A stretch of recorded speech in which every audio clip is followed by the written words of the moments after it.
Ok, spoštovani gospa predsednica, gospoda Raškova ali svet smučarskih skokov, res obvladuje dinastija Prevc, mi bo povedala, kdo drug kot Nika Prevc živo. Ok, da gremo, ker ima dosti časa, se rekel, da moramo to zelo hitro govoriti. Daj, prvo vprašanje, Nika Prevc, če imamo nordijske smučarske skoke, a dejansko se sprašujemo, a obstaja neuradno tudi noriško smučanje, ne?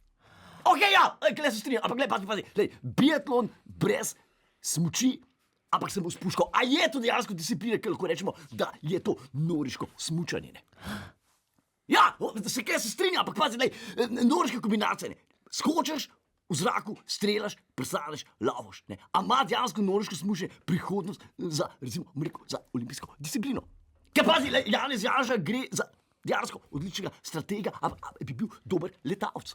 Ok, zdaj pusta se to, vsekakor zanimiva športna disciplina, videli bomo v prihodnosti, kako se bo zadeva razvila, ampak glej, vsaka skakavka, Nika, ne, ima nek svoj proces, ne, ima nek proces priprav na tekmo, na skok, na polez. Kako zgleda pa ta priprava skoka dejansko pri vas, pri svetovni dejansko zmagovalki svetovnega pokala? Kako to zgleda?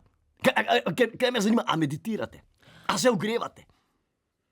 Igrate mikado? Enko, Črnega Petra, mislim, ne Prevca, ampak a berete knjigo Boruta Pahorja, Zmaga je šele začetek.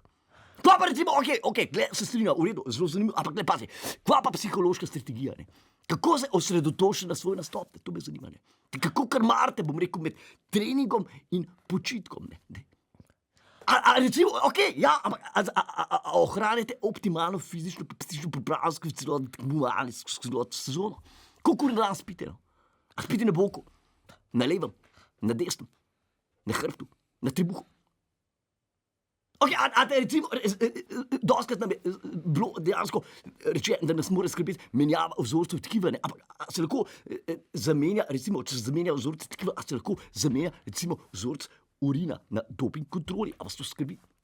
Ok, daj. Zdaj, kritike na tvoj račun strani medijev so bile dejansko, da se zelo malo dejansko vzjavi, posvetiš izjavi, ne, zelo redko besedna, ne, a se strinja s tem?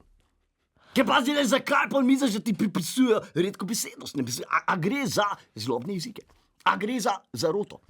Ok, hvala, zdaj vemo, hvala Nika Prevc za vsa ta pojasnila, gledalke in gledalci, mi pa se vidimo naslednji teden, ista ura, isti kanal, živo.